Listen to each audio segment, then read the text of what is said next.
All right, guys, what's going on? Welcome back to Chris's Sports Corner. Real quick, man. Hope everybody's having a great Tuesday evening. Okay, it's Tuesday night. All right, still here working, still working on some things. Hold on, 1 second, guys.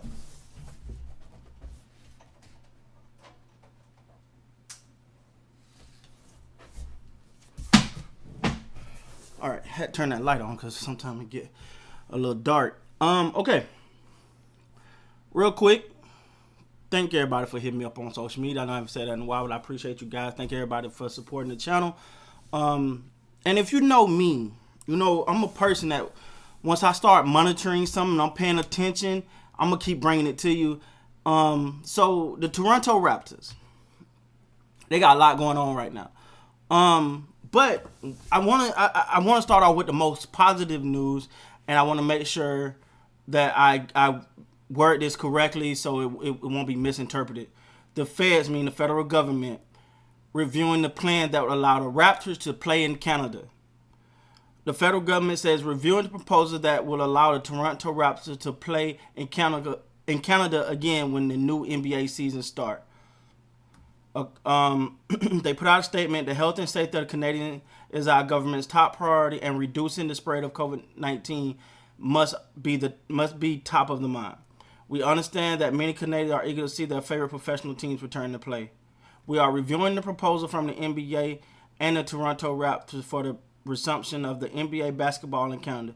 We have been in contact with the Raptors and will continue to engage with them in the coming weeks. So that's progress. You know, they're looking at this proposal. They want to make the best decision. They're trying to figure out, but at least you know that this is not sitting still. It wasn't just tossed in the air. Like they're reviewing it. They're trying to make the best decision possible. I have to say, I understand and I agree.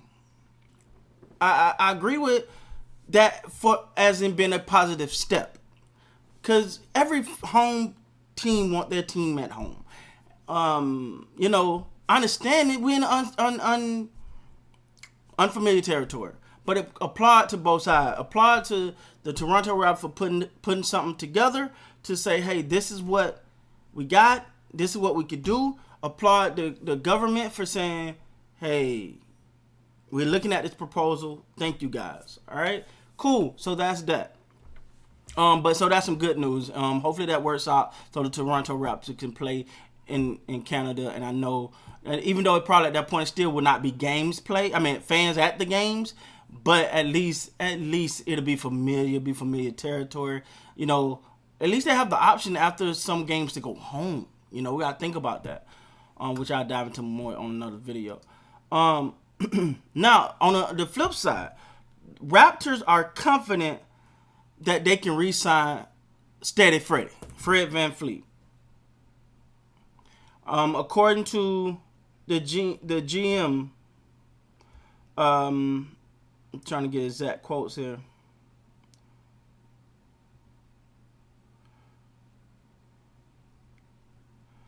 Trying to say the exact quote. I don't want to spend too much time looking for it, but they're confident that they can re-sign Fred VanVleet, Steady Freddy. That he's a top priority for them, and they're confident. They have the confidence they can do it. They understand, and he's made it very clear. And I gotta be honest. By him coming out and pretty much saying he's looking to get paid, it put a little more pressure on the Raptors, right? And I mean, from his perspective, it's a good good tool. Like, hey, that's like wink wink. Don't come shortchanging me because I'm looking for the bag.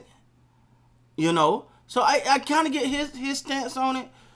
And so, but the Raptors, like I'm reading here, are very confident that they can sign him and keep him in the Raptors uniform. I know he's a beloved player within the Raptors, within the Raptors nation, within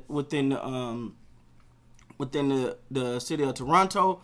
So I know that's a priority. I know it's a priority, and they're gonna work on it. And I think they're gonna do the best they can. Now I don't see them going into luxury cap to keep him. I don't see them trying to overdo it. I don't see an overkill here. I'm gonna be honest. I don't see an overkill here, but I do see them doing everything possible to make this deal happen. He's a cornerstone, and he's emerging. Like, he's not someone that's on the down. His trajectory is up. And so we're gonna monitor. But hey, when the swing of things now, baby, we about to see where things are going. All right. Something else I want to point. I know, man. I'm trying to put everything in one video, so I ain't got to hit y'all with 3-4 videos in a row. I'm gonna put everything into one. This one here is about, because okay, so we spoke about, Toronto possibly, the government looking and saying, all right, we want you guys to play here, but we're gonna look at it, we're gonna make the best decision. Well, as of right now, they will be having their mini camp the 25th through the 30th will be in LA, which is fine. A lot of players, a lot of celebrities in LA. So LA is familiar to most stars. So to most NBA stars, a very familiar place. So a lot of well off, a lot of wealthy individuals very familiar with the city of LA. So, and then after that is when it really get, because the mini camp is November 25th through November 30th. So after that is when you really got to start figuring it out. Now, I was reading this article, and one agent, I don't know for what player he's for, he said this was his words, he said, I'm already hiring a realtor in Tampa. So you can put in that what you want to put into it. You can make of that what you want to make of it. But what that agent said. Now I don't know how connected this agent is to the team, blah blah blah. But he said that he's already hiring a realtor in Tampa. Now we know Tampa just for a minute it felt like Tampa wasn't even in it, and then they just emerged as one of the favorites to land if they can't play in Toronto. I'm hoping they get to play in Toronto. I'm hoping that everything get normal again, because I want to go to Toronto. I gotta go to Canada, man. It's on my bucket list, man. I gotta do it. So, and would it be better for you to go watch a game, man? Hey, I'm just saying. I'm just saying. All right. All jokes aside, though, man, I know this gotta be a little uneasy. For the players most of all, because it's one thing to be like, oh, we're gonna plan to do this or plan to do that. At this point, the season start in what, maybe a month, a little over a month, maybe a month and a couple days, and you don't even know where you're playing at. How do you set up? You got these players. I'm sorry, have family members. That's a lot of moving. It's a lot to put on these players' shoulders. I understand they got money and they good, but still, they got kids, they got family. You just brought them out of a bubble. Now they trying to find somewhere to play. Now they got to drag their family all around to set up maybe a temporary home. But how does that work with housing? It's a lot, man. It's a lot. I really feel for the Toronto Raptors players right now and the whole organization but I understand. But I still feel for them, man, because it's a lot. With that being said, guys, please like, comment, subscribe to the channel. Thanks so much for watching. All of that good stuff. And until next time, I'll see you guys later, man.